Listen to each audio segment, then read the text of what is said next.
Come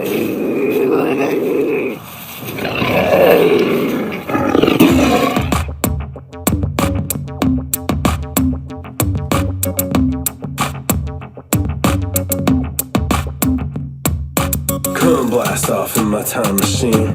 Third eye feeling like an Evazine. Blast off, blast off, blast off, blast off. Come blast off in my time machine.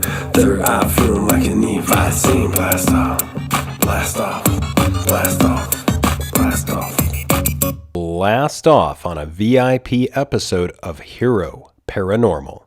My name is Ryan, the original outlaw of the airwaves, bringing you a episode from Shapeshifter territory. That's right, and it's a heck of an episode. Go to heroparanormal.com to check out the rest. Now here we go. Okay, so most listeners of this podcast are familiar with, well, the supposed haunting and oddness of paranormal phenomena in the Uinta Basin. It is an area of study and alleged phenomena for many years. Now, this has gone on from, well, as long as I've been alive for sure. If you haven't read Colm Kelleher's and George Knapp's book, The Hunt for the Skinwalker, many of these purported events of alleged phenomena are described in detail. So, here we go. Chris Marks is a U.S. Army veteran and certified military police investigator who served 2 tours of duty in Iraq and 1 in Afghanistan. Returning from Iraq in 2009, he was hired by Bigelow Aerospace Advanced Space Studies, or BASS, as an investigator and security guard. Here's where things start to get hairy, and I mean that. Himself and Chris Bartell both insist that medical testing was done on them. Now, this was something out of the ordinary from my understanding. They also insist that non-lethal weapons testing may have been also used on them, but we'll get into that as well. Wild claims from a wild place, a lot of wild things happening all over. Now, I will like to justify that others have maintained this is not the case at all, including Eric Davis, and who perfectly explained, I believe, his scenario in, let me read it here. I may be able to pull it up. There we go. Eric Davis. Yes, I worked for 5 years when I was director of aerospace and astrophysics research at NIDS. I investigated and personally experienced a lot of the phenomenon, including the shooting of a possible crypto-terrestrial, 1 very violent calf mutilation, orbs, telepathic contact, UFOs, powerful musky odors, etc. I was never mentally or physically injured or medically tested after 5 years, or much later after leaving NIDS. All of my work was documented in Kelleher and Knapp's book, followed by Knapp and Corbell's documentary film. You and Mr. Marks are misleading with your false narrative of being military vets who were medically tested without your consent. So, and he goes in to say that he's read all of the reports from OSAP and none of that was involved. So there's varying degrees of opinion here.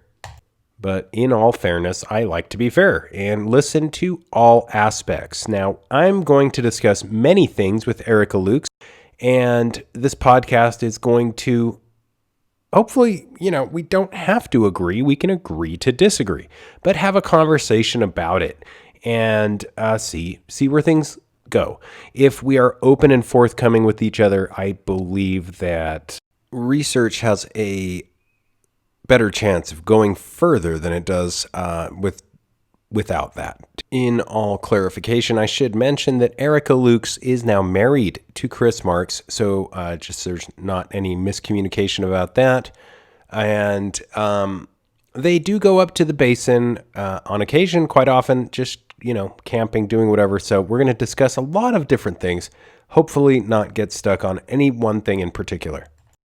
It is also very, very important to clarify and maintain that all of the things that Chris Marks and Erica are allegedly reporting could have possibly happened are prior to many properties changing hands, to different things happening. Other things have transpired. It's been a long time and a lot has taken place. So things are not the same as they used to be. Some things are, but most things are not the same as they used to be. So keep that in mind as well. Yeah, it's anybody's best guess how this is going to go. It's the episode, the guest episode. So anybody's best guest episode. It should be a good time though, as long as everything is cordial, which it will be. You know, the Uinta Basin is a Pandora's box in general, so it's kind of nice to hear.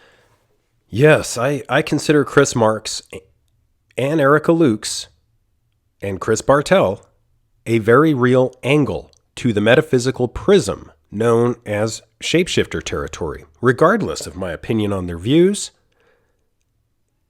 it is important to hear what they have to say. Missing something important could be the key piece to the greater enigma. Aliens, military testing, MKUltra, paranormal activity, cryptozoology, and Native American legends all explode together and more. Welcome to Hero Paranormal. Yeah, so what's up in your life? What are you doing these days? Kiddos, and more kiddos. But yeah, it's good. Life is good. Are you and you spend most of your time in Las Vegas. And then how often do you get up near the ranch? I come up every month, monthly, and try to just, take some time to spend there and mix it in with work. And it's kind of what I do, yeah. And so tell us about, what was your time frame? When did you first learn about the ranch?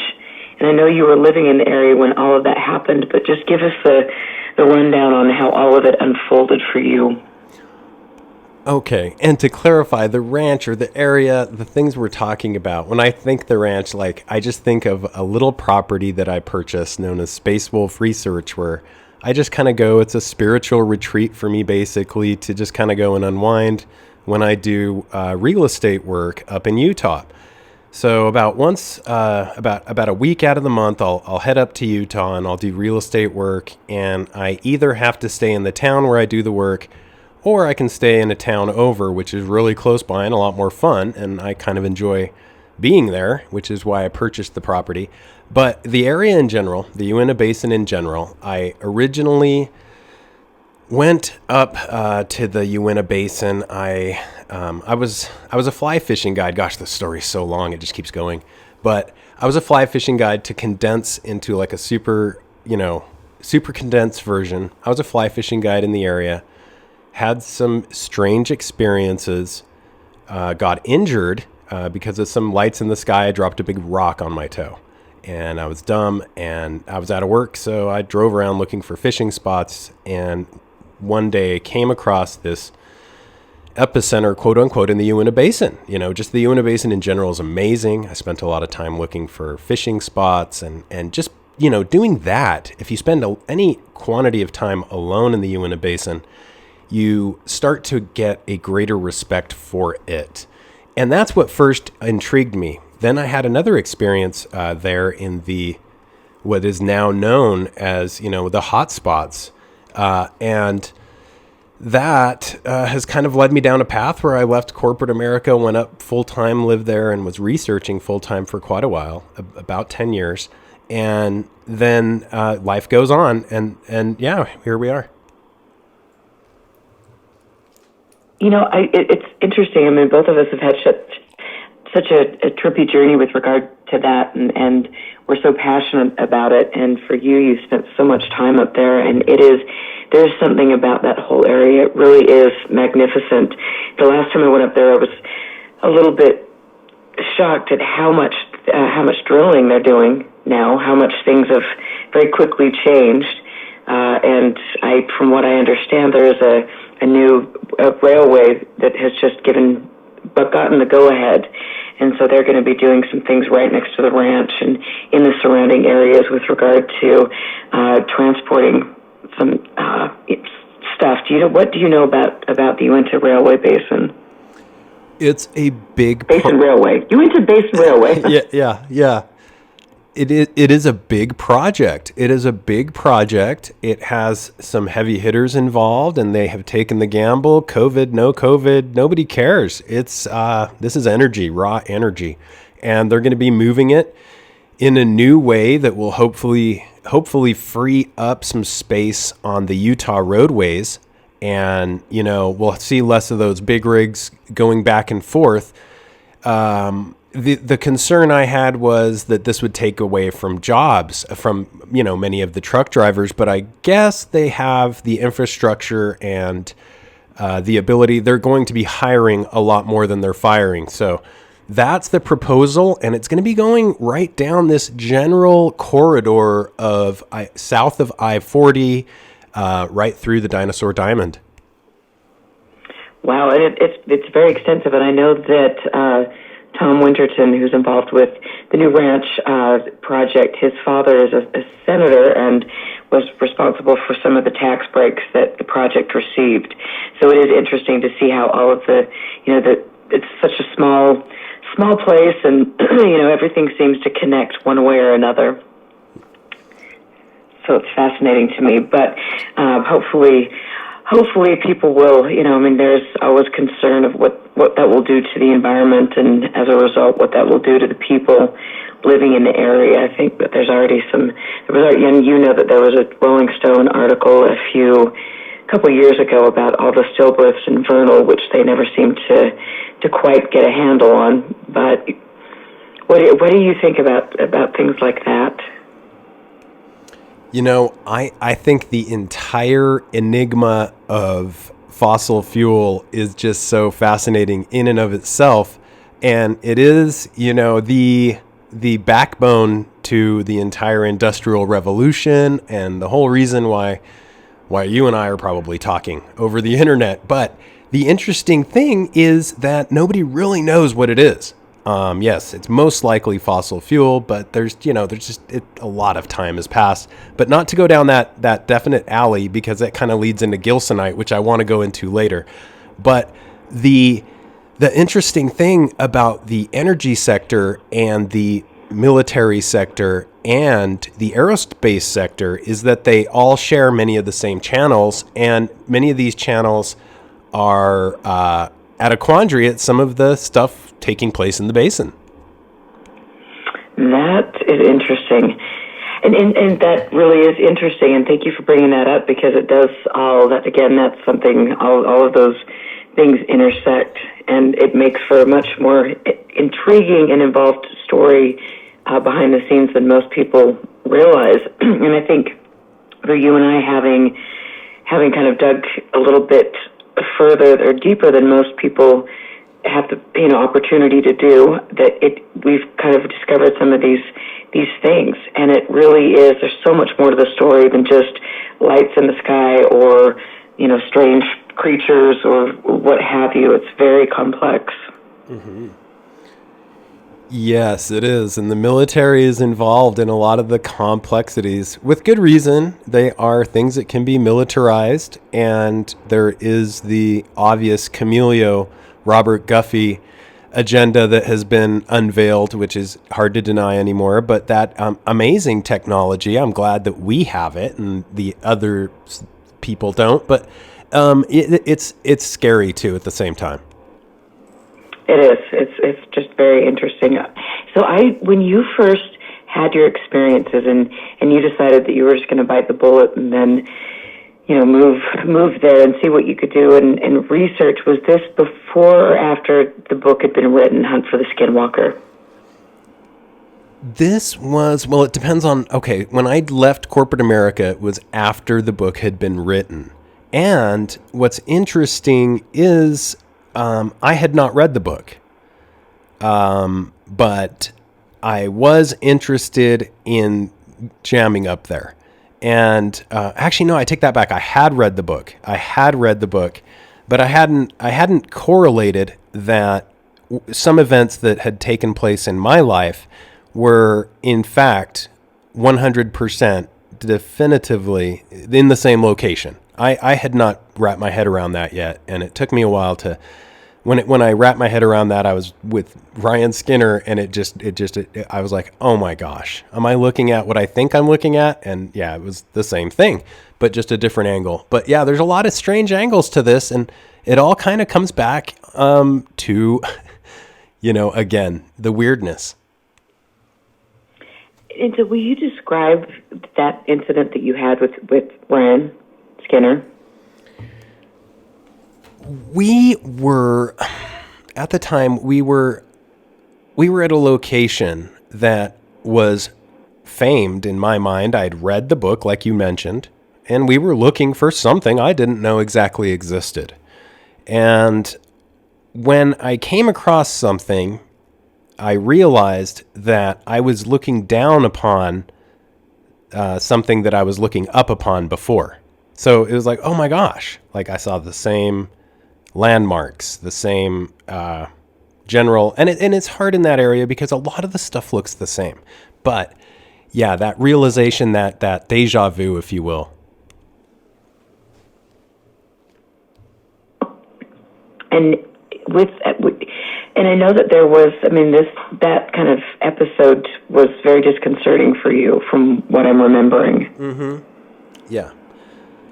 Yeah, literally, I was like, would have been probably almost exactly above an incident that took place, but I was looking down on a roadway where I had driven in, and back then it was not what it is today, and things have changed, as many things have, over and over again, but it just, that realization that, oh my gosh, you're in the same spot, this is the same place, and what you thought didn't happen probably happened.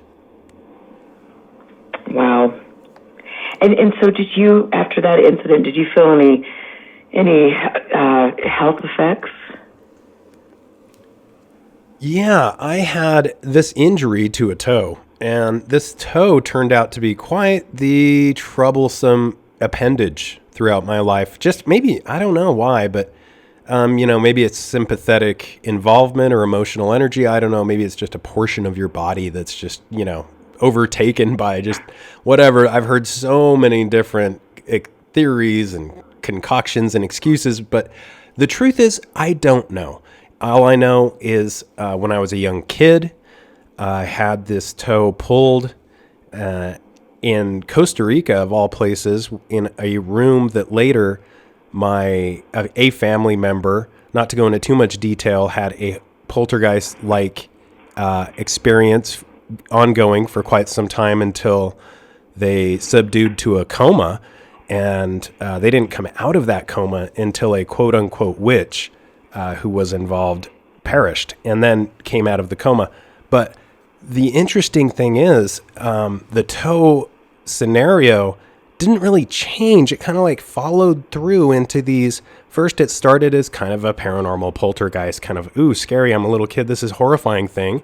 But I'm pretty sure that happened in real, and there's marks on my toe, and, very traumatic. And then later on, it's kind of, oh, you dummy, you saw a light in the sky and dropped a rock on your toe. Well, that turned into a whole ordeal that led into the event you're talking about.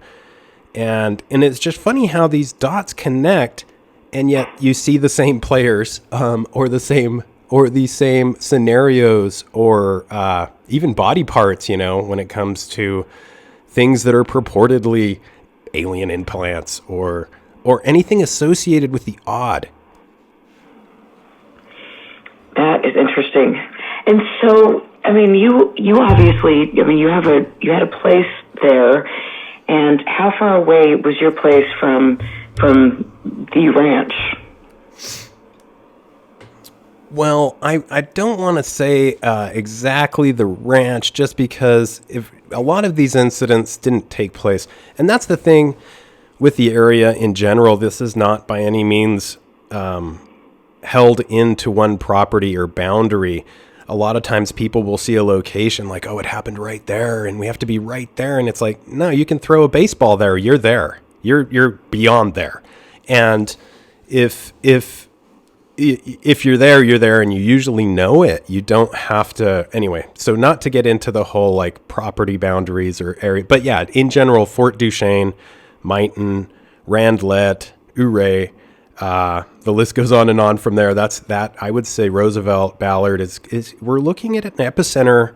Even Vernal, Duchesne is where my house was, and so that's about equidistant from Vernal to well, now let's see Duchesne. It depends on what roads you take. You can get there in a half hour, but it was about a half hour away, and I was going all the time to some of these random spots where you'd see random lights, and when you look back, you're thinking that's probably not randomly that smart.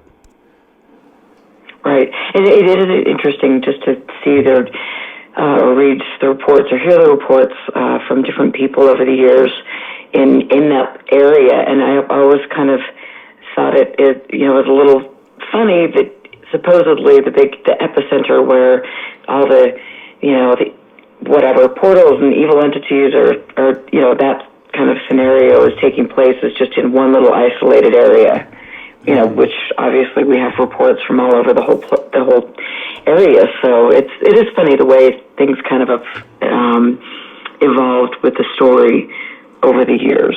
Mm-hmm. Oh yeah.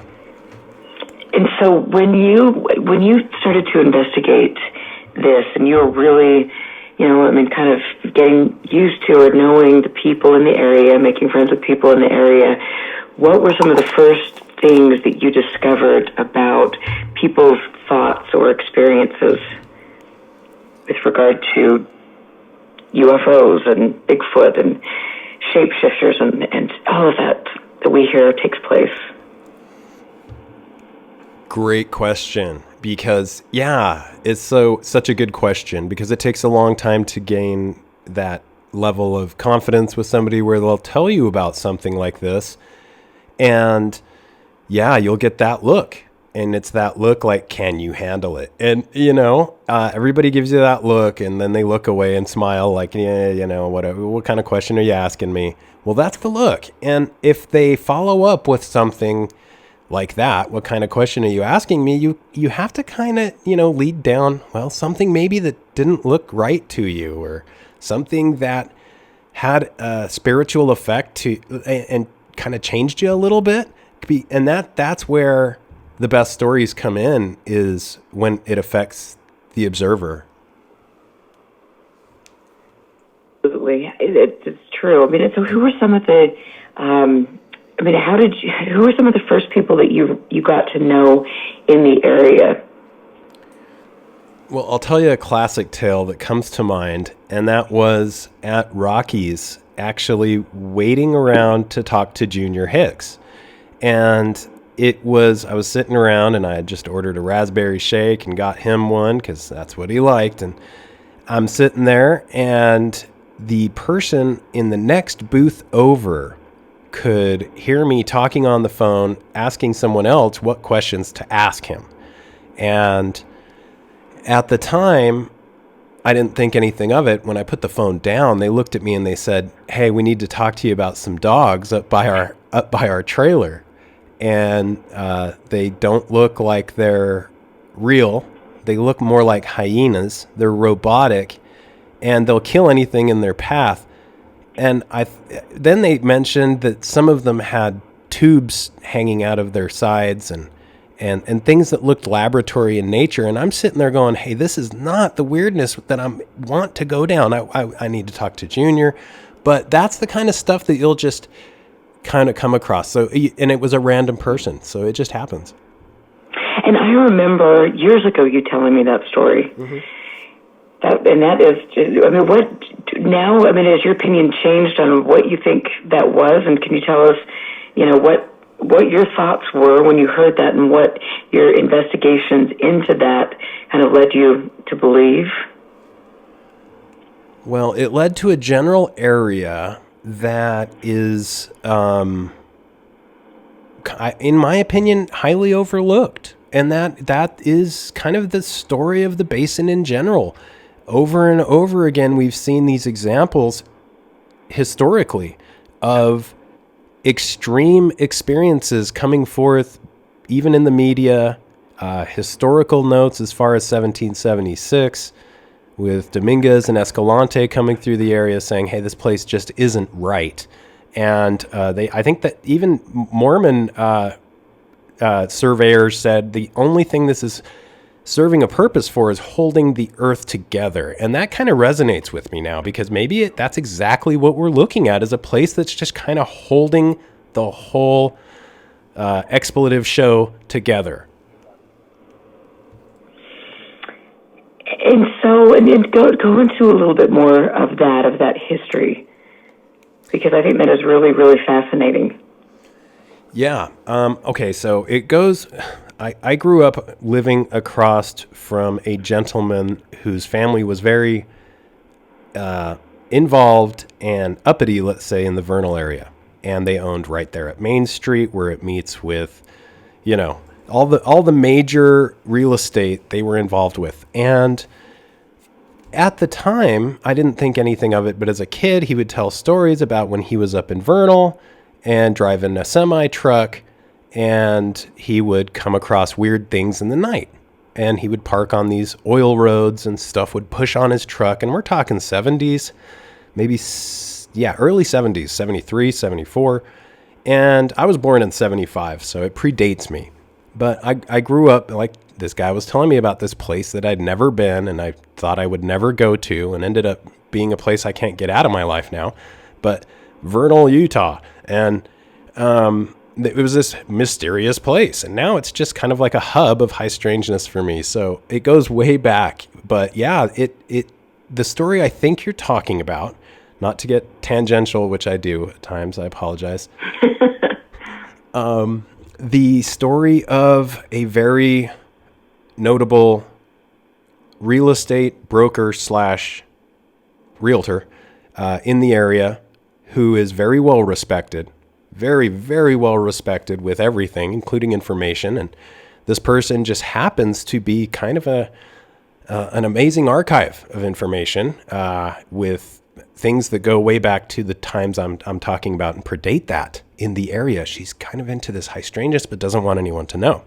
And this is important because she doesn't want to come forward, but it's easy to connect the dots. And she's the owner of one of the largest real estate companies. And I know where you need to get some of these archives, or at least get your eyes on them. So we'll make this happen. But the story goes that a gentleman who was far from being that just kind of bustled into her office.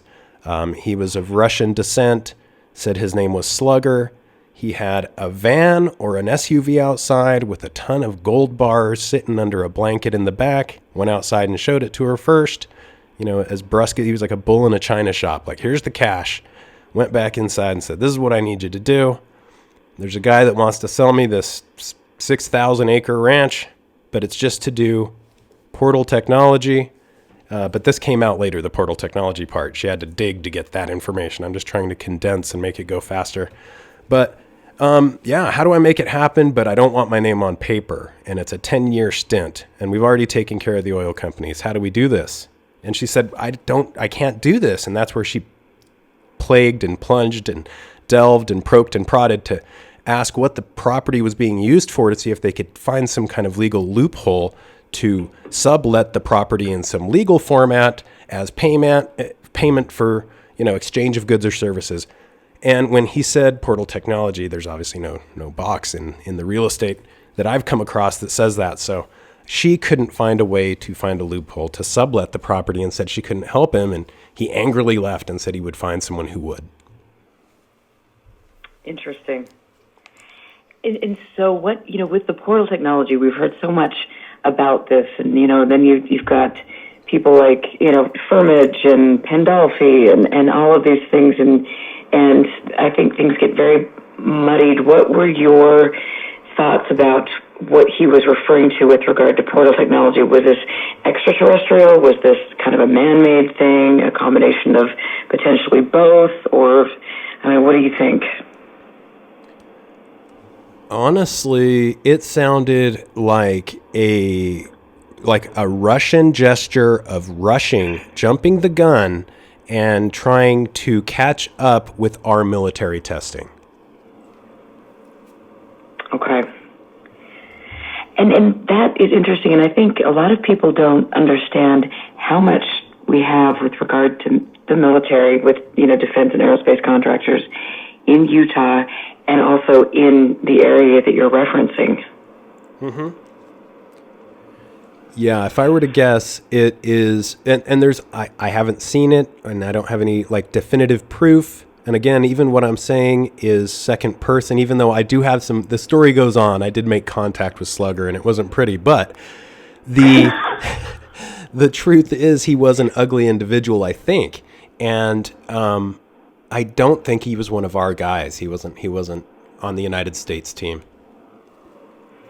And how long ago was this? This would have put smack dab around, this was in the 08, I'd say 08, 09, right around then. Interesting. Well, and I want to talk about that a little bit later and some of the players involved, because it's, you hear these things and then, a lot of times you just think, oh, that's, complete garbage, or people are this is a conspiracy, and people are reading too much into things, and it's like, for me, I go, I've changed my opinion every day. I change my my opinion on stuff, but now to kind of understand more of how much testing there is potentially going on in that area, it would make sense that other actors would be stepping in and wanting to see what was going on, but you never know. And so I want to go back to, when you first moved up there, did you have any contact with the Shermans? Okay, so, and to back up a little bit, I'm going to get to your, no. And to get to your, not that I know of, and to get to your question, I was just looking at my notes, and I lied to you. It was about 2010 to 2012 on the other thing. Interesting. Okay, and so the Shermans had moved when you first moved up there, right? They were still. Let's see. I'm thinking they were still. If I'm not mistaken, there was a big move. Okay, so there was a large move where they went north, and then I believe they came back to the south, close by, about 60 miles away. And that is the last I believe they're still in proximity right there. The last I heard, they were thinking about coming a little closer, but I don't know if that move ever took place. Okay. And, when all of this kind of broke, we obviously had the Zach Vennick articles and things, and then Bigelow buying the property and all of this. And so, do you know what kernels of information can you give us about the way all of that went down and how this kind of blew up in the public eye?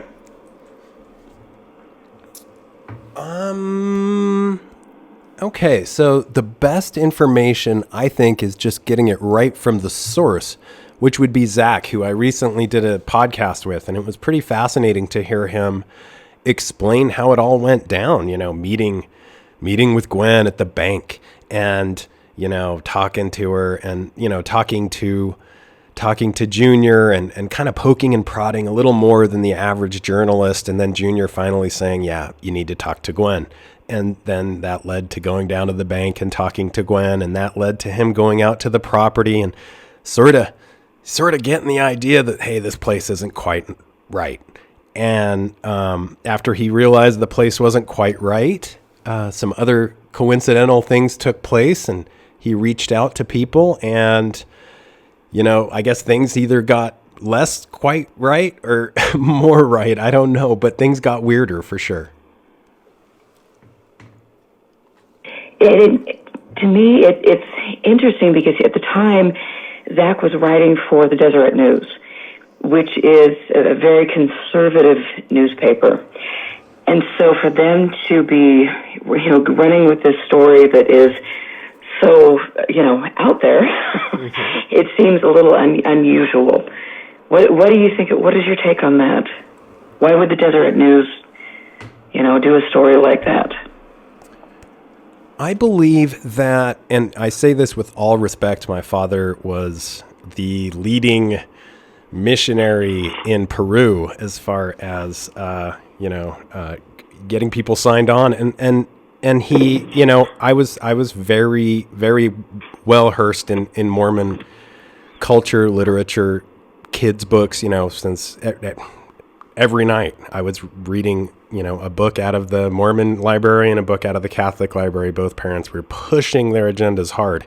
And the interesting thing is the Mormon religion, I can say this honestly, is quite steeped, as well as Catholicism, in ufology. I mean, there's all kinds of strange tablets and strange things in the sky and angels that say, don't be scared, because they're horrifying as they come down, and all kinds of stuff. And so these I think that these religions already have an underlayment of sorts that make fertile ground for UFOs.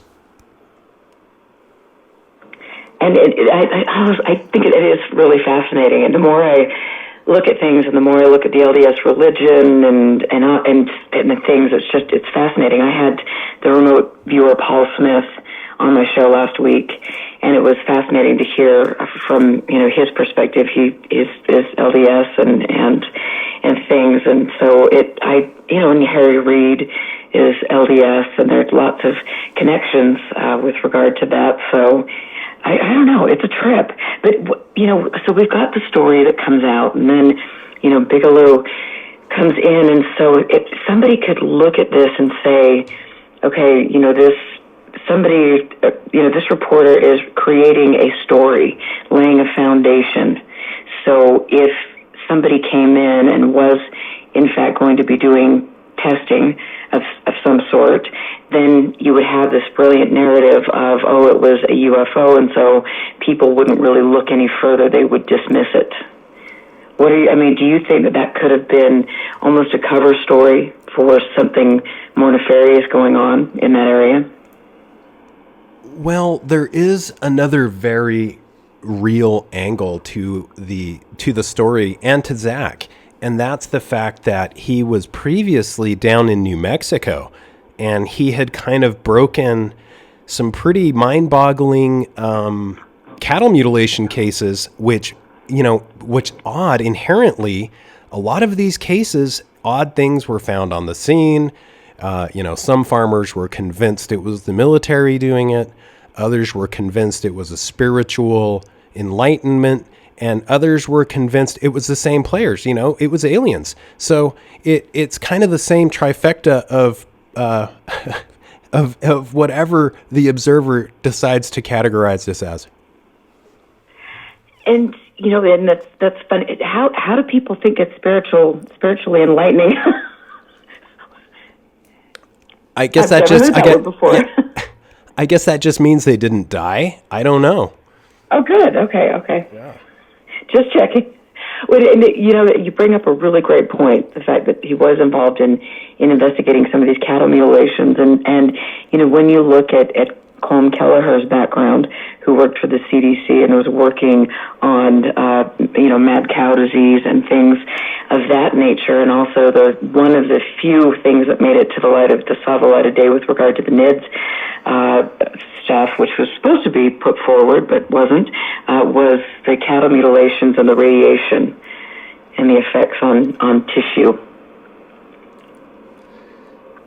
Mm-hmm. So the whole thing is just a trip. But what do you think, now just to go off track a little teeny bit, what do you think about cattle mutilations? Where do you stand today on what they are?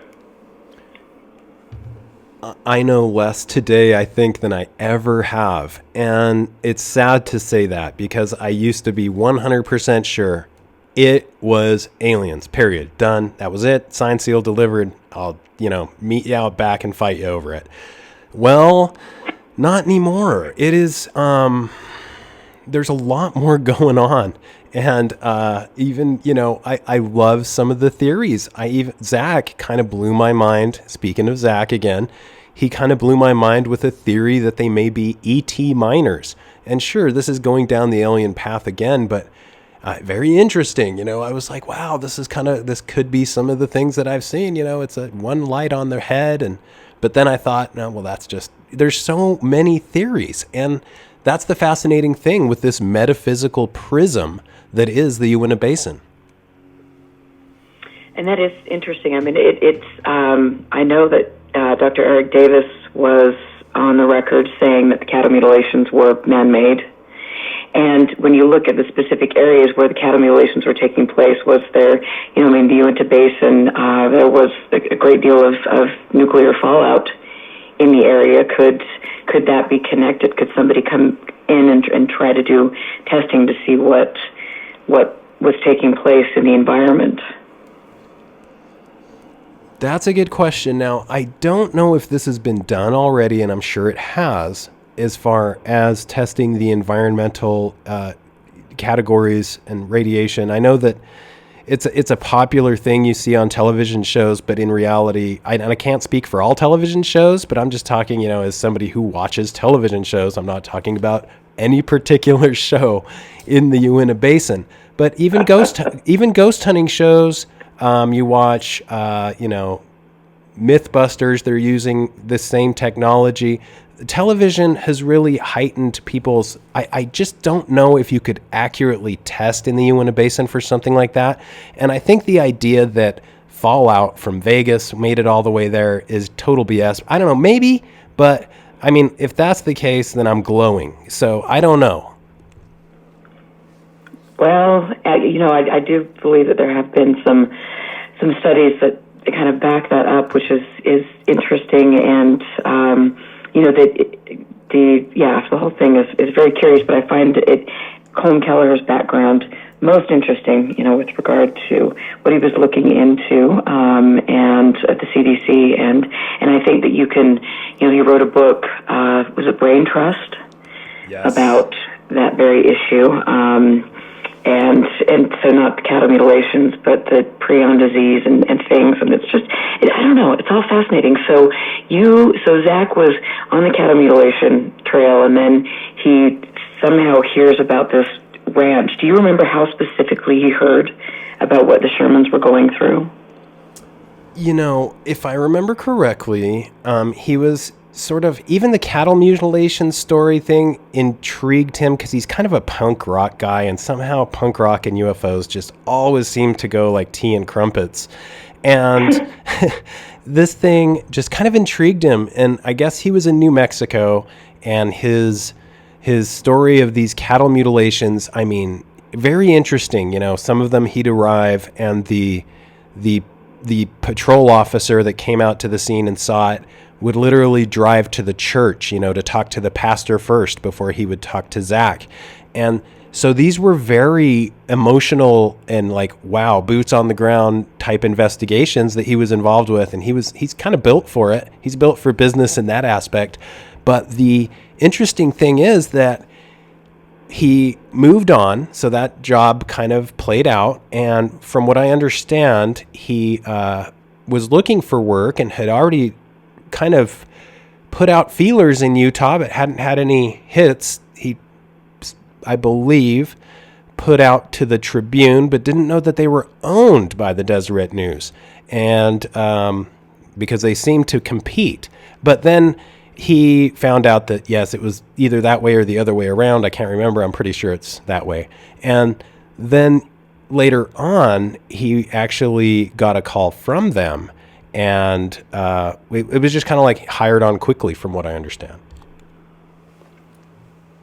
Interesting. Okay. Well, it is interesting. And those articles are, they will, I remember reading them. I still read them. I go back over things. And it was a very interesting series that he did. And he put that on the map. And then, and then the book and things. And one of the questions that I've been asking myself lately is if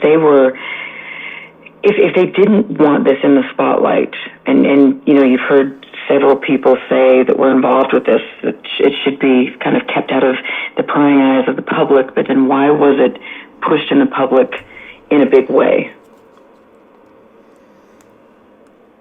I think that this enigma and this is just my own personal opinion. So, and I'm not like an expert. I'm just somebody who spent way too much time doing this. And I think that this enigma in general, it seems, I was that person where I remember having arguments at end with Ryan Skinner at, we can't post, we don't want anybody to know where anything is. Like, are you crazy?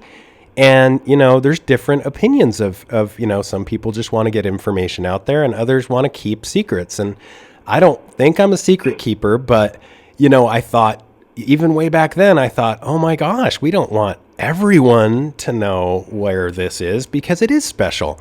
And, but then I understood his point. It's special. So there are people that should know where it is. And there's so many different perspectives, but I don't know. It's an area that as time has progressed, I've turned into, instead of someone who is a gatekeeper says, no, I don't want people out there. But now I'm more like a person that says, you probably don't want to go out there, but if you have to, just be safe about it and you'll know right away whether it's something you're into or not. Right. Absolutely. And that's the thing. I mean, I was, the first one running up there because it was just so intriguing to me. And the more I've learned, the more I just think I would probably discourage people from going up there because you just don't know what the health effects will be. You don't know what you're actually dealing with at the end of the day. And that can never be good. But, you say that and then that just makes people want to go up there more. Yeah. Yeah. You get the, I'm tougher than the other weekend warrior effect. And the scarier thing is, I totally get that, but these effects, we don't know what they are. If it could be cataclysmic. I mean, if this really is just a place that kind of holds the earth together and it has these metaphysical tendencies and non-corporeal entities that can engage with you in ways that can be medically catastrophic, and in some cases have, it can be bad. And you just don't want that. I've heard so many stories of people who just have mental issues afterwards. And just that, I mean, just think of somebody having mental issues after going to someplace once. That's not cool. Right, and that also could potentially be because they're stumbling into something that is man-made, that has dangerous effects. I mean, you look at what took place in Cuba, at the embassy and different things, and all of this that is coming to light, the technologies that we have. I can't even imagine what we have that we don't even know about, because you know how things usually are put out that are 20 years, or behind the scenes with regard to that. But some of the effects that were experienced in the embassy were some of the effects that have been experienced on and around the ranch, which I find very curious. Yeah, I can't speak to that, but what were the effects that were found at the embassy? So the effects were, the ringing in the ears, nausea, vertigo. Some of the people experienced brain damage, permanent brain damage.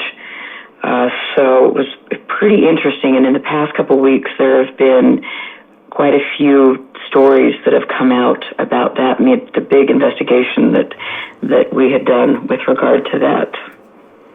So it's all curious. It's curious to see how some of this can, now we've got this new thing coming out over the holidays, and it's the voice to skull stuff. And so I know that you and my husband were talking the other night, and he was mentioning that. I mean, now you've got this commercial product that is capable of beaming a whole movie into your brain. Mm-hmm. And sounds and, all of these things. And it's like, oh my gosh, we've got this technology that can do all of that and maybe mimic things that are paranormal, which I find fascinating. And so, what's technology, what is paranormal, it's all so blurry, and perhaps they plan it that way. The powers that be, that's their MO, I guess. Yeah, I can't speak to anything as far as, well, what I can speak to is the technology is amazing, and that, yes, our enemies or are trying to do the same thing, and as usual are doing so. If you look it up online, they're doing so in a very crude manner compared to what we've already perfected, according to Skydio, which is okay, so you can't have somebody in the field that I'm aware of looking at a remote control and, being boots on the ground with dudes around him, because he's going to get taken out. And so from what I understand, and I am not, I don't go to DEF CON. This is not my area of expertise, but from what I understand, our government is doing their best to figure out technologies that will understand the neural requests of the driver, which is the person who's telling the drone where to go, what to do, and how to do it. Which is, I think from my understanding, this was kind of, these were things that the group associated with all of this has been looking at for decades. And I find that, that fascinating in and of itself. But I think the technology that comes out, and even, I was looking at some videos of drones, the other day, and just the incredible things they're capable of.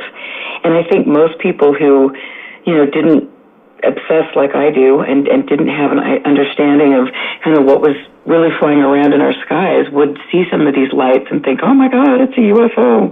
When in actuality, it's probably not, but I mean, it's crazy. And so how do you draw the line? And especially with a place like Skinwalker Ranch or the surrounding area, you've got, you and I have had experiences, and then the waters are so muddied, and then you don't know, what way is up. I mean, was this paranormal? Was this, some sort of experiment? What, I don't know. I mean, how have you over the years gone through that process? Well, the way I see it is, if we are just barely looking beyond the veil in certain areas that are remote, like the deserts and things of that nature, maybe we're seeing some kind of testing. Just imagine what the cities are like. We're literally living in a proverbial soup of 5G and 4G technology that hasn't been tested, just rolled out with inadequacy and quickness. And, the testing, there it comes again, that darn word, is key. And I think that, a lot of the things that we take for granted, unfortunately, are all military byproducts, the internet and many of the other things that we've discussed. So it's such a double-edged sword, Erica. We have to stay in front of our enemies. We can't let our guard down and all just be singing Kumbaya around a campfire in the desert. But on the other hand, you don't want to be flying a drone into that campfire and blowing up the people that are doing that. Right. I mean, yeah, that's the interesting thing. And with regard to the 5G technology and ARPANET, I find it very, very fascinating that the University of Utah and Stanford Research Institute with regard to ARPANET, but with the 5G technology, we were one of the first places to actually roll out testing on this, and we were testing in a community, which I find absolutely fascinating. So, and I know that there were, a few news reports about that, and some people questioning the safety, which many other people around the world have questioned the safety because of its 5G's capability to be used as a weapon, and what are the harmful effects from being associated or being around, the towers and things. I mean, all of it is just fascinating. But Utah really is a hub of testing like this. I don't know if it is. I've heard the rumors, and we're kind of discussing those things, in other cases, like this location known as GL2 that this Russian individual wanted to buy, that is miles and miles and miles. Well, and that's the thing, is the Uinta Basin is a very big place. It's a very large corridor, and I'd say that there's a good 80 square mile area that you could probably paint all red. It's that hot.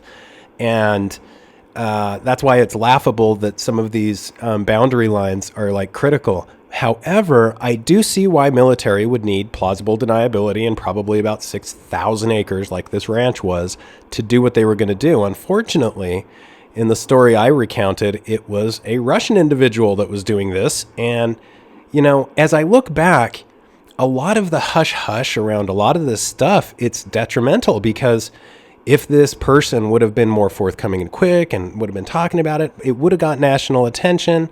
Quote unquote, NSA would have investigated. It all probably would have been shut down. By now, I think it went the other way.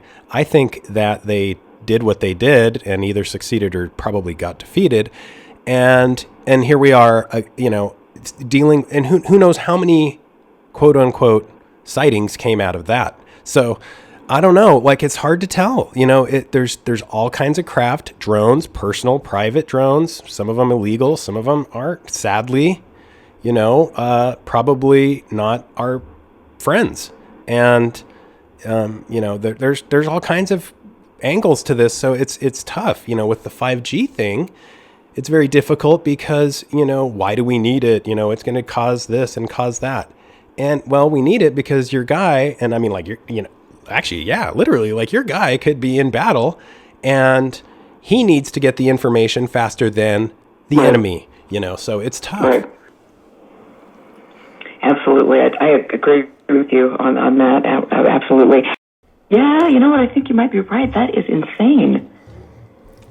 Wow. Where does time go? I don't know. I can look in the mirror and figure that one out. But it is so crazy how, you and I have been through so much and had, we have an interesting relationship and I'm glad that we, are in touch again and all of that because there's so much that I can learn from you and vice versa. We're both on this quest and we care very much about the area, the Uinta Basin, the people, the land. It's just an exquisite place and so much mystery going on. And you were, talking about a little bit before we went to the break, you were talking about, GL2 and this Russian slugger who wanted to buy the property. What can you tell us what your interaction with him was? Yeah, absolutely. It was a weird one. And to my reference, just to go back super quickly, like to my reference of a drone crashing into folks singing Kumbaya around a campfire, to clarify, I think the likelihood of some bozo with little to no experience is much more likely, and I think I have some folks in mind, and you probably know who, than a military-trained drone operator. And that's why it's a good idea, do not fly drones up there. There are no good guys in this game. And there are our guys, and there's their guys. And sadly, still, humanity, that's where we are at this point as humanity and with those chips, my gamble's always going to be with our military. But with that said, this was obviously not our military. This was somebody else's.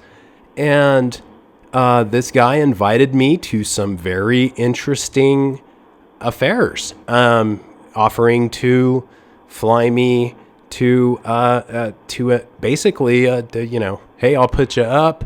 Let's chat. Everything's included. You'll love it. It's a big party. And I just freaked out. That I would be freaking out as well. I mean, did you approach him or did he approach you initially? I approached him initially and got no response initially. And then everything changed. And it went from like, who are you? Where are you? To, hey, buddy, let's hang out. This is going to be the best of times. And so how often was he up in the area? Oh, he was in the area full time. I don't know where his base of operations was, but you could tell that this guy was not driving the city roads. He was driving country roads, and this was, I don't know, who the heck knows? And how long did it last then? And did you ever attend anything that he invited you to? No, I did not. At first, I did kind of respond with a little bit of warmth, and then I realized just what a slippery slope this could be. And I mean, the minute I take a flight out of the country, all bets are off, you know? So I just did none of it really, it just didn't pass the sniff test to me, and I was pretty stupid at that point. Well, and that's the thing. I think, a lot of people a lot of us who get into this, they don't understand the dangers, I think, when you start sniffing around in places where there is potential military testing or other things, and so it's been, fascinating for me to see the people who've approached me over the years. But, that brings me to, my next thought and question. We hear so much about the Men in Black, and for me, looking into it, the Men in Black is another kind of a way to hide things that are going on, and so, and I don't necessarily think it's paranormal, those are my opinions, but tell us a little bit about some of the unusual experiences with you in the basin. I know that you have shared some video with me, and that is available online from my understanding, where there were people that were coming onto your property. Yeah, this was back in it was a strange thing because it was a new area for me and I was still kind of getting established, and I would have these, for lack of a better word, intruders who seemed professional in capacity. They were usually either armed with electrical devices or sidearms, and they were always looking for something in the same freaking area. And it was 3 different times. One guy the first time, 2 the next, I think 2 the last time. And the last one is the most intriguing, and I couldn't find that video. I apologize. It would make sense that it's online and I wouldn't know where it is. So, but it's weird. And, there were some other interesting things that took place over there with other researchers, Ron Johnson and Daryl Smith. On one occasion, there was an event with a guy that pulled into the famous parking lot beside where I lived, where these strange cars would oftentimes pull at strange hours. And anyway, who knows what it was? This guy had what looked, and we only know this because we had night vision goggles, but it looked like he got out of his car with a Nerf gun or a super soaker or something ridiculous. And so there was no reason to be afraid, or at least we didn't think there was. And then he proceeded to walk towards us and aim it at us. And I remember Ron and myself both took cover, but Daryl just kind of stood there. And all we saw was what could be likened to a pulse or a light coming out of, we were looking through night vision, and that's where the miscommunication or maybe my misperception comes in. Maybe it just had a light on the end of it, but it sure did look like a pulse of some kind coming out of it. And the weird coincidence, to not make a long story longer, is that within a month, Daryl came down with ALS, Lou Gehrig's disease. Long story short, got sick and died. And it's a really sad tale. But is there a correlation, or is it just coincidence? I don't know.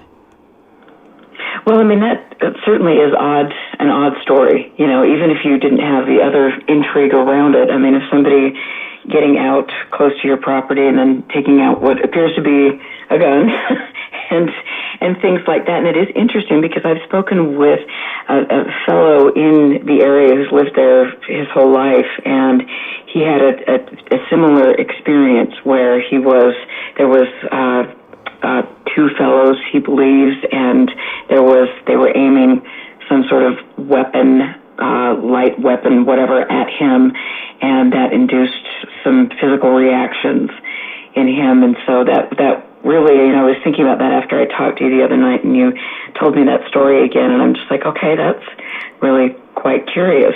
So what is it? Is it just, I mean, are we making connections where there aren't any, but it's, now you've got more than one account of that, which I find interesting.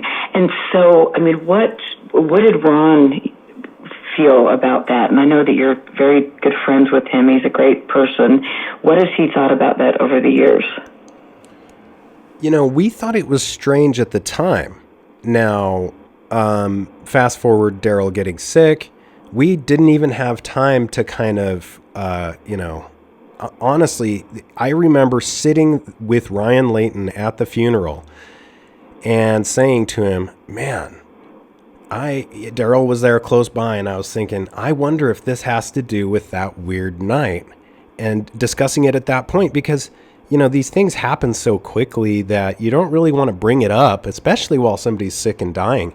But, and that's the issue are these things, it could be a lot of misdiagnosis because we don't know. There's no legitimate proof that I have that this was any kind of pulse weapon. It could just be some Yahoo with his kid's gun after a few beers. And, it's difficult to say what it is we're looking at. Now, with respect to other countries doing testing and doing exercises in the area, that's all I can actually speak to, because that's all I've seen and have 100% in my mind proof of.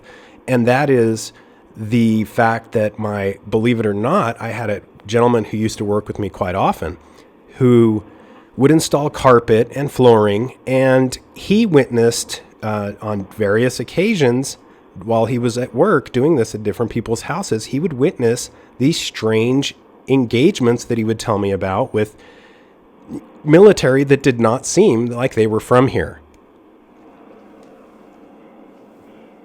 Can you go a little bit more into detail about that?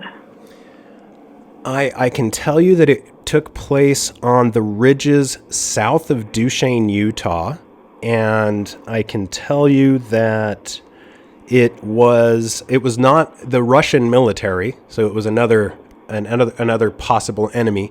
But what's interesting is I don't know. I mean, when you ask these questions, more people come out of the woodwork and tell you stories about this kind of stuff. Now, our military that I'm aware of is doing nothing like that. The only thing they're helping with is possibly some of the companies or subcontractors that help with the oil are also engaged with, for example, Halliburton is engaged both ways in military and in industry, commerce, finance, energy. And so there's, a lot of these larger players they have their hands in everything. And it's tough because to the belief that there's like no strange entity in the deserts of the southwestern United States, aka the shapeshifter or the skinwalker, I mean, I've seen stuff that tells me that just is something that is real.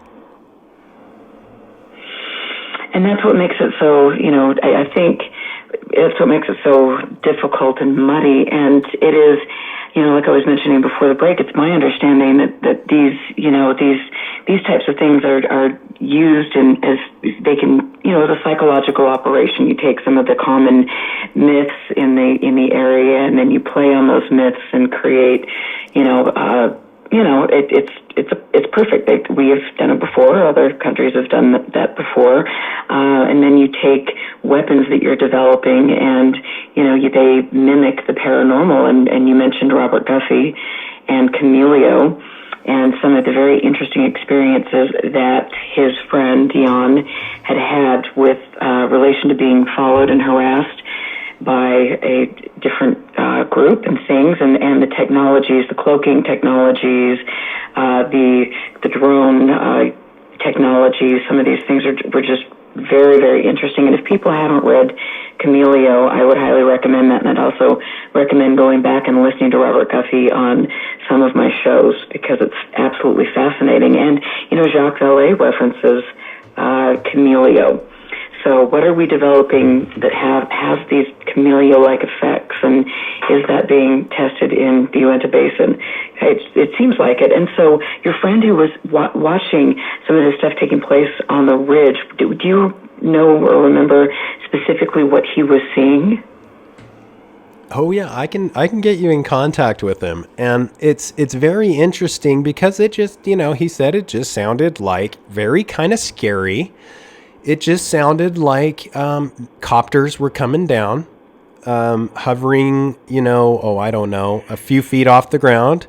And these guys were either jumping out or getting down on ladders. and rushing into positions and enacting some kind of project. And so what made him think that this wasn't the contractor from the United States? In his words, they were all obviously in different uniforms that were in his mind, and it was obvious who it was, and it had the flag of the country, which I don't want to name, but it was obvious to him. Okay.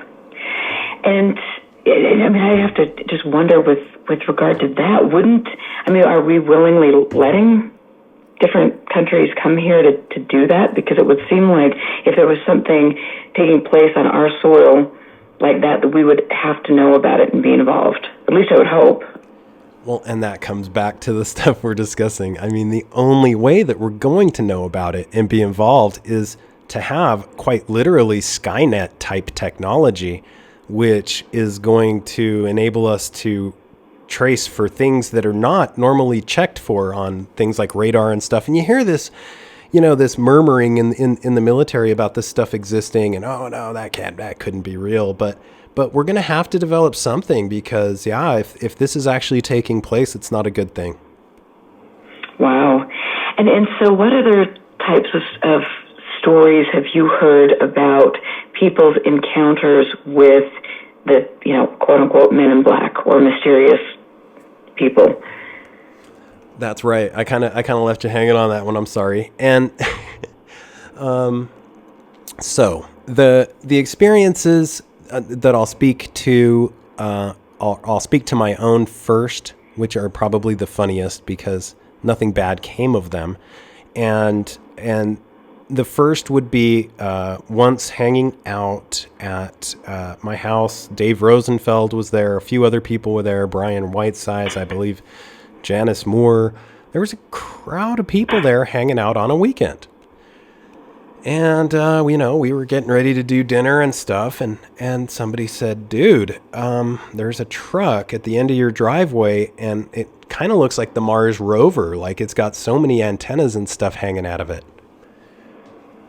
And I didn't believe him at first, and sure enough, came around the corner, and there it is. So it sat there for about a half an hour, and then I got a call on my phone, and I answered it, and it's this guy. And he's like, hey, I'm sitting here in your driveway. And I'm like, hi, how can I help you? And he's like, well, we were wondering if you had any rooms available. And I'm like, well, do you need a room? And he goes, well, no, we don't, but we were just wondering if you did, because we're having some trouble with our gear. And our other question, is it okay if we park here for a while? And I said, well, if you do need a room, we'll make something happen. But as far as parking there a while, I don't see why not. What are you doing?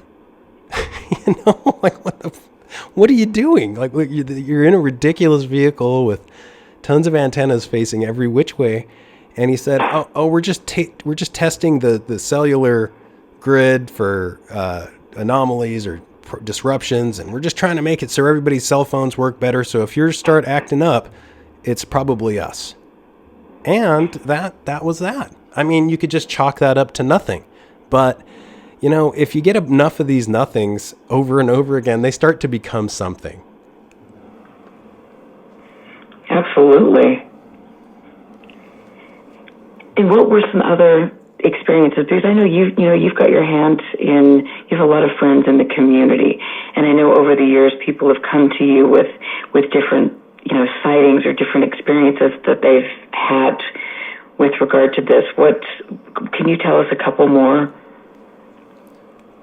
Sure. One, I don't want to tip my hat too much, because I definitely engaged a little bit with this one because it was a little bit odd. There was one that the vehicle seemed, again, out of place, extremely tinted. And I'm that guy that doesn't want to go down it's so easy, like in the Guffey tale. If nobody's read the book Camellia, they have to. But, it's a slippery slope. And once they've convinced you've gone crazy, guess what? You've gone crazy. So the best way to do that is to just not let them convince you've gone crazy, and don't get paranoid about stuff. And that's kind of why I followed this thing and tried to engage. But to get back to the story, there was a Suburban, and it was extremely blacked out, had some kind of antenna off the back that looked like a satellite TV, and had a bunch of just straight antennas like law enforcement or military off the front, had a push bar, had no license plate front or back, and halfway down the windshield was tinted, so you could not see the driver, because I crept into my driveway as I usually did, and he was parked right in front and right by there, and I couldn't see his face because, you just couldn't. Now I could tell that he was wearing, I went by slow enough, that he was wearing kind of the canvasy Velcro attached patches, the type of uniform that will accept patches, but that means nothing. So anyway, I went home, quote unquote, tried to act as normal as possible, going in the house, expecting to be arrested at any moment. And then I realized this guy's not going anywhere. He's just sitting there. And I'm like, this is weird. So I got the quote unquote balls to get up and get out, and I'm just going to drive up and drive behind him. So I got in my car and I started pulling out of the driveway, and he busted out of there super quick. So, it was weird. Now, he could probably tell that I was looking at him inside the house, and I could tell that his car started, and I could tell that his eyes were on me. Now, it could be anybody. This is where it gets so weird. It could be anybody. There's lots of wackos out there, so you don't want to. But I probably did the worst thing, and I followed. And this guy was going, the fastest speeds, I would guess he was probably going at over 100, maybe 140, and 130 maybe. And he ended up in Roosevelt at the airport. And at that point, when I saw that from afar, I just decided, you know what, this is bigger than me, and I'm not going to cause any problem with anybody that has a plane, in my little mind, and that was it for me. So I don't know if there's anything to that, or it could just be a whack job driving crazy in a cool car. Wow, I know, and that's the thing. Is there anything to that? Do I know that we can put more things together than, are sometimes that aren't there? But, it is curious, and it's interesting, too, because, during the time frame that I believe that happened to you, that's when Chris Marks and Chris Bartell were up at the ranch and working on the ranch, and they were influencing. In fact, there was one specific time where Chris was told to monitor you and who was seeing who was coming and going and different things, but he wasn't in a black Suburban. So very interesting. And other people have mentioned, the black vehicles in the area as well, and things. And with regard to the airport, you had mentioned the other day at how there seemed to be some interesting comings and goings in and out of the Roosevelt Airport. I wonder if that's still taking place. That, I have no idea to that. I can't speak to that, but I do know that they just released some lots around there, and I thought that was interesting. So they're expecting more, obviously with commerce, they must be expecting more people to be moving in and out and put their own things up close by. So that's cool, but I don't know. Back then, I really don't know. And still, I'm not there enough to honestly say that I keep an eye on it. How interesting. Well, that would be an interesting place to watch for a couple of days. And like you said, there are a lot of other things taking place there, and with the railway project and things, I'm sure activity will increase, as you mentioned, in a lot of ways. And so when you started, snooping around, obviously you caught the eye of Bigelow. Who do you remember during that time frame, like who kind of came out of the woodwork and befriended you, like, the Russian fellow eventually did? Were there other people that did the same thing? Not initially. Not initially. I just kind of did my own thing, and I of course got in contact with Ryan Skinner, and yeah, we were interested in a lot of the same things, and we encountered a lot of things that seemed to be out of place over the years and could be, regarded as supernatural or out of this world experiences. So yeah, I got some contacts online, and I remember asking other people a lot of questions, and that's just kind of where it went. And it doesn't take much digging around. You don't have to be an amazing hunting dog to sniff out that something is odd and in the Uinta Basin. And so it's not that I'm some amazing investigator or that anybody really can be when it's this blatant, in my opinion. It's not a matter of if you're going to see something, it's a matter of when in the skies. And what types of sightings are you hearing about now? Have you talked to anybody lately? Yes, there's been a lot of sightings that are similar, reminiscent to Starlink, like the strings of lights, but some of them seem lower than they should be, and videos of stuff like that. Low-flying aircraft that appear to not have any flashing lights at all, and then some that are not quite silent but close to silent. But it's strange because it seems very cyclical. The craft that get reported, you'll get a report, and then you'll get the same report like 7 years later. Like this flurry of the same things, and I don't know if it's just a cyclical nature of the tapestry of reality or if it's something actually taking place. Have you heard of? Is anybody reporting any abduction stuff in that area now? Interestingly enough, due to COVID and some of these things taking place, a lot of people are having their temperature taken as you go into places. And one of the critical areas that is looked at with abductions, as I've looked in over the years, is that your temperature goes way down, like 93s, right? 94s.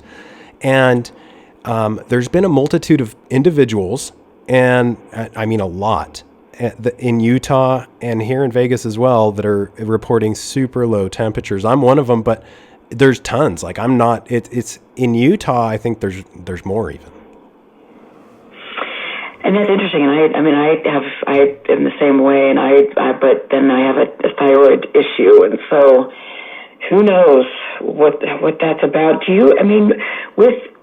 With regard to, and I want to go back to, and I'm sorry I'm jumping around here, but I want to go back to kind of that time frame when, the Shermans were at the ranch, and I had heard the last time I met with Junior Hicks, he had told me that Mrs. Sherman was fired, that Robert Bigelow had Mrs. Sherman fired from the bank and was trying to get Terry Sherman to kind of put a stranglehold on him so he would stay at the property. Have you ever heard anything like that? I never have, and it just sounds very out of character for Robert Bigelow because he does seem very benevolent, at least in the way he treats employees here in Vegas and the way he treats. I don't know. I haven't met the man. I haven't engaged with the man, but from my understanding of people that have, he is not the type to really cause trouble. He avoids it at all costs. Interesting. Yeah, I found that very peculiar that, Junior had mentioned that, and I think that was actually the second time he'd mentioned it when I was meeting with him, and so it sounds like there was a little bit of something extra on the side going on there with regard to that. And what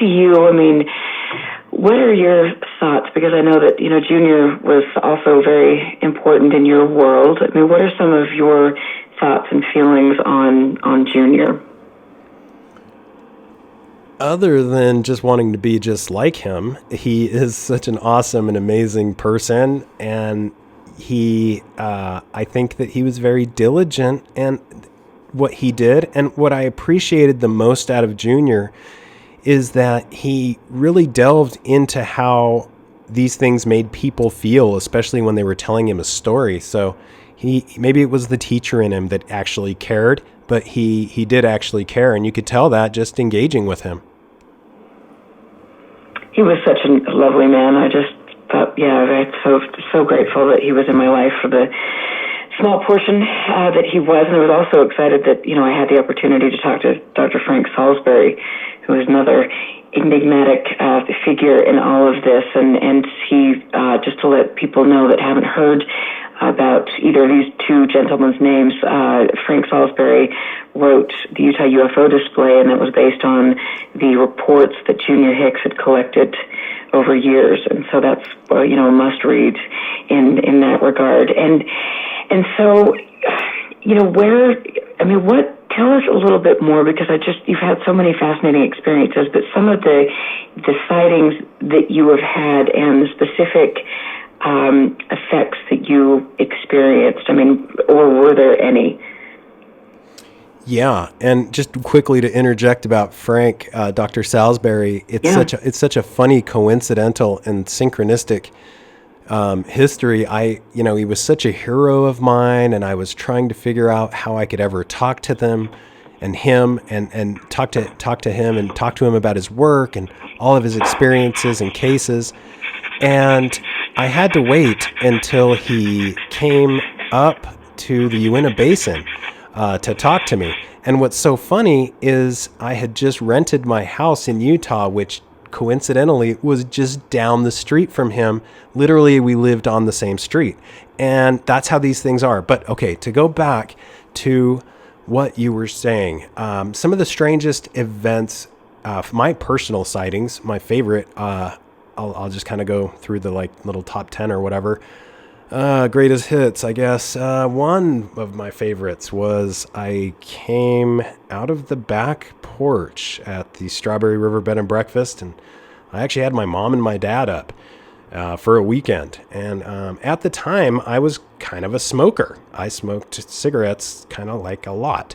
And so I had been hiding it all day, and come nighttime, I jumped out back, and I was lighting up a cigarette, and this freaking thing that looked a lot like a Cybertruck without wheels now. Those weird angular stainless steel kind of that look. And it had a single light on the front, and it had a LED light on the back that looked like it was out of a really cheap Honda or something, a really big long one. And with the fuzzy dice in the mirror.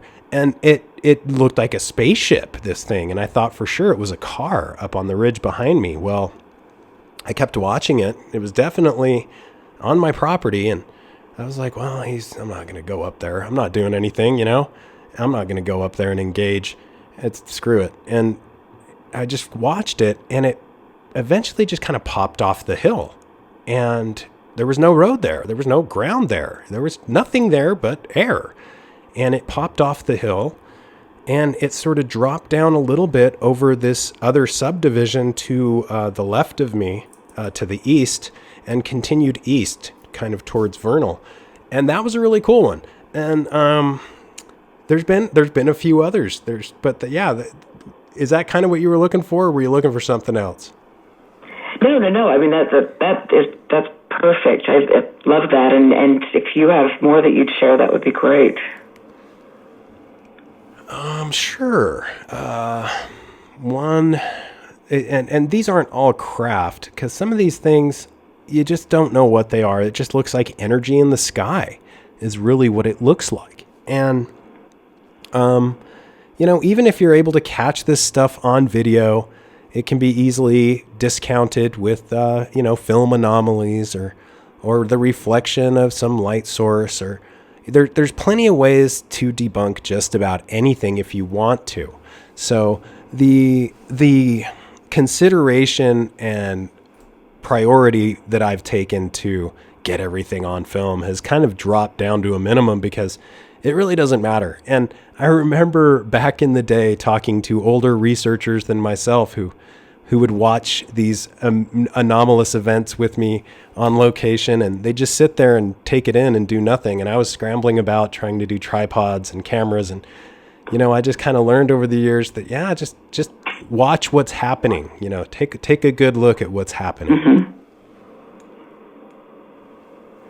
Absolutely. I know it's difficult because you just are never, I don't know, you get out there and you're fussing around with so much. Do you want to just take it in, or do you want to, it's hard, but over the years you have definitely caught some very interesting things, I will say. And I want to, talk to you a little bit about the portal stuff, because a couple years back, Ron Pandolfi was very much into, we heard about the portals with regard to his wife and different things, and then the portal technology, Firmage was in there in the mix. Do you know anything about that, and could you comment on it? What I can comment is that I have never received as much pushback from any video. No to any of the players that you mentioned. However, I've never received as much pushback to any video as the portal video that I posted, and it apparently has lights going in and out of it. I was with my best friend Will Hoffman, who's a Baptist pastor, and not one to lie. He was right there, and I mean, what in the world it is kind of I don't know, and I don't claim to know, and it didn't look much different than the video I actually was. The technology was crappier then, but it was the best at the time, and I got a lot of pushback on that video, and I don't know if it would have been because of somebody not liking what they saw. I don't know, but it was an area that was in the Uinta Basin, and very, very intriguing. I don't know anything about I've only heard rumors, probably the same rumors that you have, about anything like that. Okay, so when you say that you got pushback, what kind of pushback? I can't go into that, but okay. It was not good pushback. Okay. Well, I mean, and I'm not to pray you there, but was it an in-person thing or an online? More, I don't know. Blink once for yes. Typically, the way these things work is through plausible deniability, and you have threats made through characters that are not, can't be, exactly, that are not the person that actually is making the bidding. But in my opinion, I don't know what it was, but I just got a lot of pushback, and that getting pushback on that particular video, which is such an old video. I think it dates back to 2012, and it's just very odd to get pushback throughout the years on such an old video. And that is interesting. I mean, that would have been around the time that Chris was still up at the ranch and things. And so, and I know that Junior had talked a little bit about having seeing that type of thing where the sky almost looks like it's opening up in specific places, and the pushback is interesting for sure. And did you ever, and I've got two while I'm thinking about this, Joe Firmage is a big, person in Utah. His family's very prominent, and he was for a lot of years very genuinely interested, and probably still is, about the subject, and donated a considerable amount of money to research. And there are some, you hear things through the rumor mill over the years, and I mean, there is no doubt that he was is a brilliant man, and things. And I mean, what have you ever had any contact with him, and what are your thoughts on how he has played into some of this? I think he's a brilliant individual from my understanding. And I believe that with these areas of interest, sometimes, it's stuff that can affect you in real life. And I know that people joke about the hitchhikers in the Uinta Basin, but this is stuff that can affect you in real life, or else this would not be in Native American lore and some of these other traditions. But yeah, where it comes to Joe Firmage, I've never met the man. I don't know him, never discussed anything with him. So I really can't speak to anything that along those lines. Well, it is interesting. Like I was saying, you hear things in the UFO world over the years, and then you make a decision based on that, and then you learn more, and then your ideas and thoughts change on that. But there is no doubt that he really heavily funded a few people in the field, much like Bigelow has done over the years, and so and with the Utah connection, it is quite curious, and I hope that I get the opportunity to speak with him someday. But it is funny to see how some of these people involved are moving around, and how they've been involved for decades and been involved with some very interesting projects as contractors. And I want to go back, because I'm just looking at my notes, what I've taken from our interview today, and you mentioned DEF CON, and I know that that's usually held in Las Vegas, right? Have you ever? You kind of dropped off a little bit. Have you ever been to a conference, to DEF CON? No, that's what I said, is I've never been to DEF CON. I would love to, but no, I think that, it's a lot like a CES of, if people are familiar with that, but it's more of the military-industrial complex, which at this point is a behemoth that is got some pretty cool technology, and with good reason. A lot of it is shying away from using anything that is non-domestic, and I think that's because of a lot of spying, as we've seen, taking place over the years. And I say they, but it's very easy to spy on a population that you sell goods and services to, and they rely on it heavily. And that is an interesting point, and that's something that I haven't really thought about too much before now. But then how are we doing the same thing to our own citizens? Who knows, with what Snowden broached, with all of what the NSA was doing and different things, and the data collection, and we know that Utah is definitely home for that and things. But it's all curious, and I think that DEF CON, from my understanding, is kind of a recruiting ground for the intelligence agencies. Mm-hmm.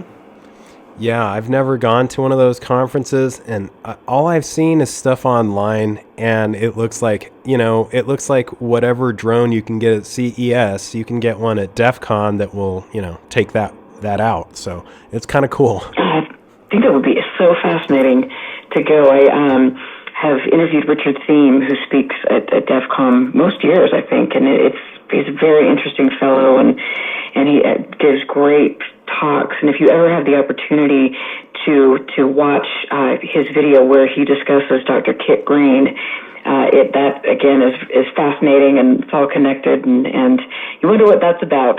Mm-hmm, mm-hmm. But what I have to ask you, because when you and I both got into this, we were so bright-eyed and bushy-tailed, and we, at least for me, I thought that I didn't think that things were going to go where they've gone for me, and I would make the discoveries that I have. Over the years, what are some of the things that you saw that maybe either inspired you or took the wind out of your sails and made you reframe the things that you were presented with? Such a good question, Erica, because it's so true. You get jaded, and I'm not bright-eyed and bushy-tailed anymore. It's it's true. You find out that these things are taking place. That there's a reason people that are just idiots can't fly drones in specific areas, because these drones may have usually 99% of the time have Chinese technology in them, namely DJI and everything else you can buy. And at this point, and the sad part is this is changing and will change very quickly this year. But there's a lot of stuff that's happening, and people don't understand the reasoning behind it. So yeah, we have all kinds of drones and stuff we buy for our kids for Christmas, which is coming up, which is super. But these things are spying on us and we don't even know it. And they're doing so through our internet, through our modems. And this isn't even going to our government. This is going to another government. Let's just put that into perspective. So you can imagine that the recourse at trying to get this appendage to stop bleeding is got to be fast and swift. Wow, that definitely gives you pause for thought. I have mentioned a book that I have been reading, which is the Surveillance Capitalism, and it's about different companies and how you have a nest in your home, and how you don't realize that when you're putting the nest in your home that there are 300 other companies that are gathering your data, that are listening through a microphone, that are hearing or seeing specific things, and it really is amazing. Or all the other apps that are on our computers that are getting in there and collecting data all the time on us and profiling us. It's very disconcerting sometimes, as much as I love technology. Yeah, technology is, in the words of some of my best friends, it's kind of like a cyber Satan, because this thing is uncontrollable. And sadly, the ones who claim to have the most control talk about this thing as if it was a divine entity or a spiritual embodiment of something larger than ourselves. You start talking to people that are involved with AI and the things that have taken over that were discussed in Agenda 21 20 years ago. And, they were pushing AI then. So I think we're running into a problem. I just heard recently, Boston Dynamics, the war continues. Boston Dynamics just this week was purchased by a Chinese company. So they want to know what we know. And there's a reason, because I think we know a lot more than we are letting on. And it's interesting, and thank you for bringing that up. I wanted to ask you, because we see in ufology, when you go down this rabbit hole, that you can go down the rabbit hole of looking into the secret societies or people that have specific, political agendas and different things. And I've always found it intriguing that, you look at the cast of characters that, I'm sure we all know who I'm referring to, and some of their religious beliefs and things and dabblings in Scientology and other things over the years. And so did you find yourself going down that rabbit hole? Just trying to formulate a good way to answer that. Yeah. Okay. So I think some of the greatest, so it's true that the greatest coincidences are the most obvious sometimes, and the greatest civilizations in history have always had the belief of like a hierarchy of unseen entities, right? Starting with the Egyptians, the Greeks. Everybody claims to have started it, but the reality is everybody's believing in the same thing, which is this unseen hierarchy of whatever you want to call them. And they are explained as somewhat governing over the embodiment of at least our reality. And this goes back to Atlantis, and it all sounds really silly, and I heard about that as a kid. But the reality is that more of the population believe in this stuff that govern us than we believe in it. And that is what we should be concentrating on. And that's the interesting thing about all of it. It's not just, sometimes I wish it was just a black and white issue. And I wish, if we're really researching the phenomenon, then that's what it should be, very black and white. But then, you have all these other aspects that are moving into it. And I think both you and I are quite similar in the fact we've always explored different things and spirituality or, what have you. And I do almost wonder, is this subject, the people involved, are they using that as to form some sort of new religion? as a means to control? That's a loaded question, I know. Yeah. Is that before or after the Great Reset? And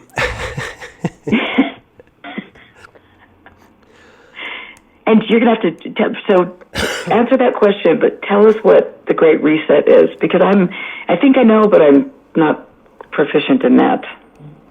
Okay, so there is, with COVID-19, apparently there is this purported, this is the odd thing with these coincidences, is they're using the same jargon in two different arenas, which is kind of like, hey, wait a minute, maybe there's a tie.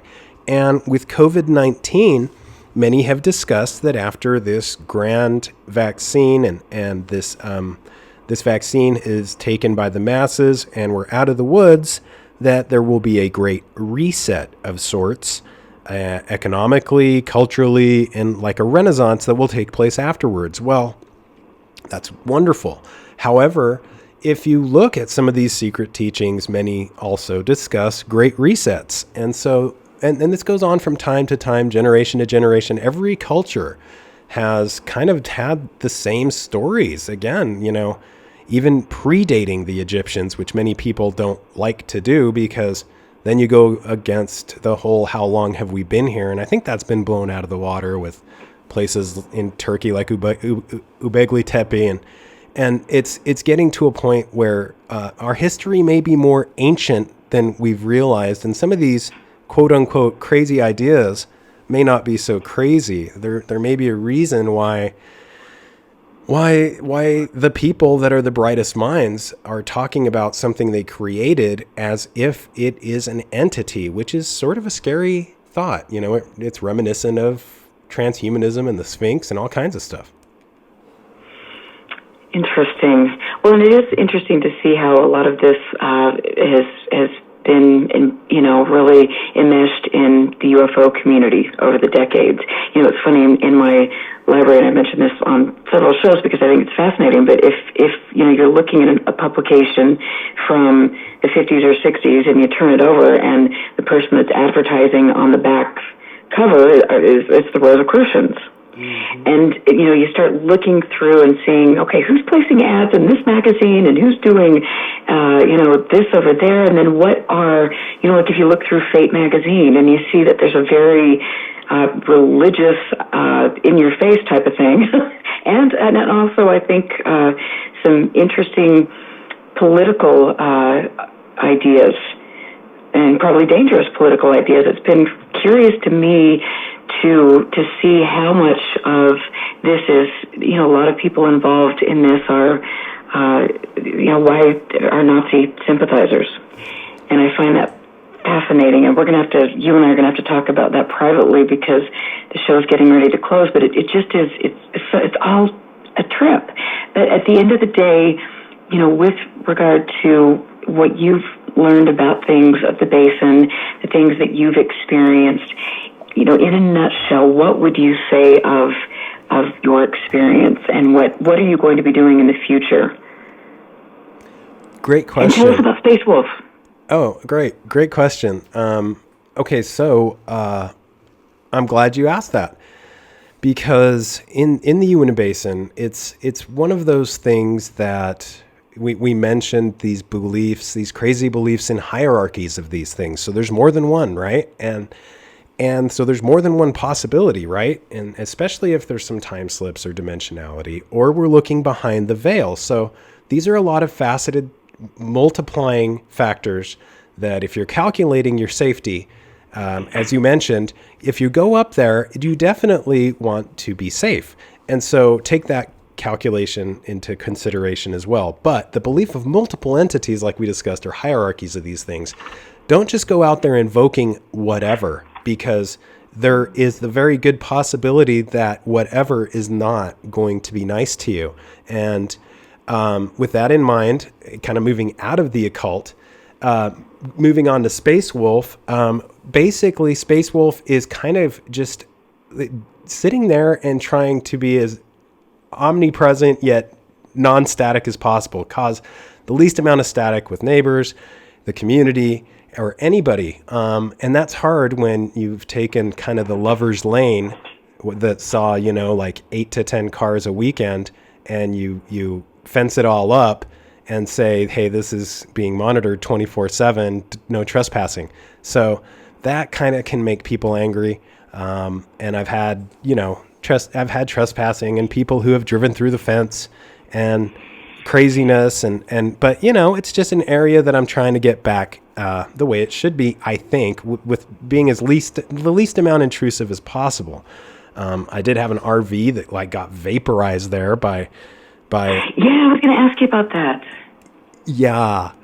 Yeah, it just got vaporized, and in its place, I kind of did the opposite of what everybody expected, because RVs are not supposed to be able to get hit really by lightning because they're insulated, and this one I did all the precautions, but in its place, I put a steel container, which should draw lightning, and I haven't had any effects with that yet. But the reason I did it is many believe that these entities, if they are something other than a plausibly explained thing, unless it's something you can explain easily, it could be some of these entities called Fae in the UK or Jinn in the Middle East or whatever we call them in the Southwest. But we'll see if it gets hit by lightning or not. But that's kind of what we're kind of up to right now. And so so what is, if you can tell us, what is inside the container? I can't tell you that. Okay. Yeah, I wish I could. It's nothing fascinating, really. Nothing fascinating, really. Mm-hmm. and so are you, at one point I had heard that you were working with Chris O'Brien and that you had some of his equipment up there. Is that correct? That is correct. The issue with that is that a couple of things took place at that time. There was kind of a resurgence that I believe, I just believed that I wanted to camera down. Just less technology, less stuff buzzing at night. Less electricity, just kind of more of a natural regenerative, regenerate the area a little bit if there are entities there. Let it get back to normal. And that's kind of been the case. So anyway, yeah, that's kind of my direction. And the stuff with Chris O'Brien, it's an amazing product. However, it does utilize Dahua cameras. And unfortunately, those lenses and cameras and that system and many of the diagnostics and systems that run that are all based out of China and questionable. So that's a bummer because, that stuff's not cheap. But it's more important, I think, in my opinion, to not use stuff or utilize things or, fly drones or do things that are going to possibly open up this inexplicable treasure trove, whatever it may be, to characters that are not, of our government.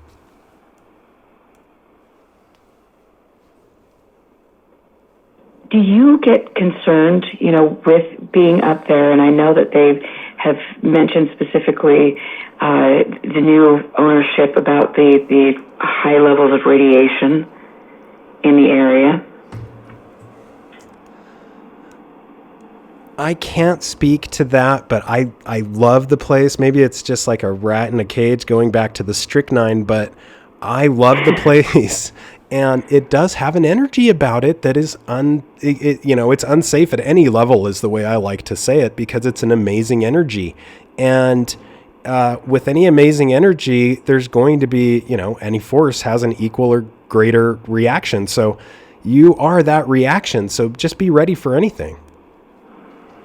Okay. Yeah, it's interesting. And this has been such a fascinating show. I could talk to you for, a lot longer, which I'm really glad that we're communicating and things, because we have a lot I think we can share with each other and learn from with regard to some of the goings-ons in that area. And I can't wait for you to come up and see the library and to, maybe get get up in the neighborhoods up there and stuff. But I thank you so much. And is there a place where people can learn more about Space Wolf's research?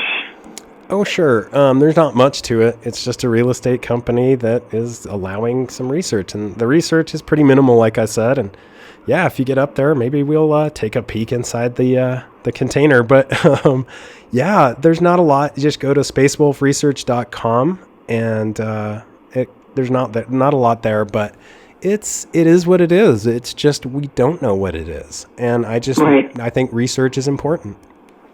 And so I also want to say, of you last time I had you on the show, you were talking about editing your book and then putting out a new version. Did you ever do that? Good question. I think I did, but I don't know. If it was if it was the Vegas shooting book, that is just not happening. Like, I've been shot down, no pun intended, by everybody. So that's not happening. But yeah, there's some other stuff in the works. I'm just so slow, and I'm trying my best, but I'll get it as soon as I can out there. Well, and the fact that you've got a beautiful family now and stuff, I mean, I'm glad that you're taking a little, break and focusing on the family, because it's just such a fun time of life. So give your wife my love, and hopefully we will see each other soon. And thank you for being here. And let's definitely connect, because you said some things that I want to talk to you about off the air. That sounds great. Okay, will do. Thanks, Erica. They said it couldn't be done, but I wanted to have some fun. I hope I'm not the only one. Reminiscent of Sheryl Crow. I think that, that was a good show. And speaking of singers, Erica is a great singer, reminiscent of Sheryl Crow as well. She's interesting.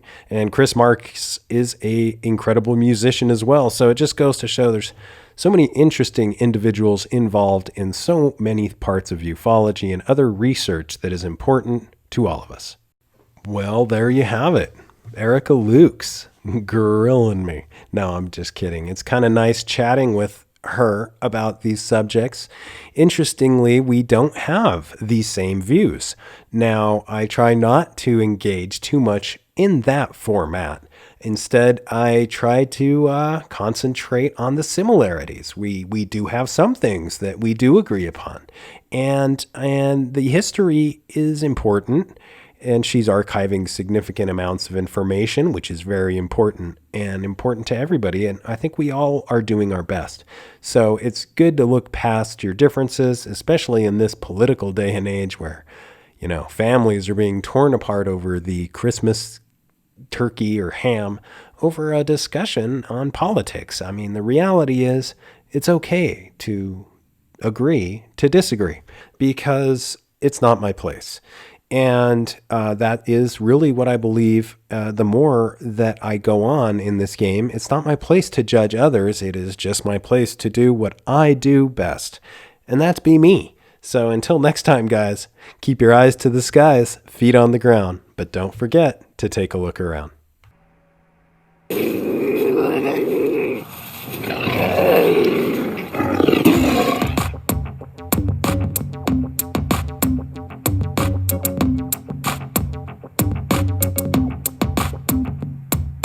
Come blast off in my time machine. Third eye feeling like an Visine. Blast off, blast off, blast off, blast off. Come blast off in my time machine. Third eye feeling like an Visine. Blast off, blast off, blast off, blast off. Come blast off in my time machine. Third eye feeling like an Visine. Blast off.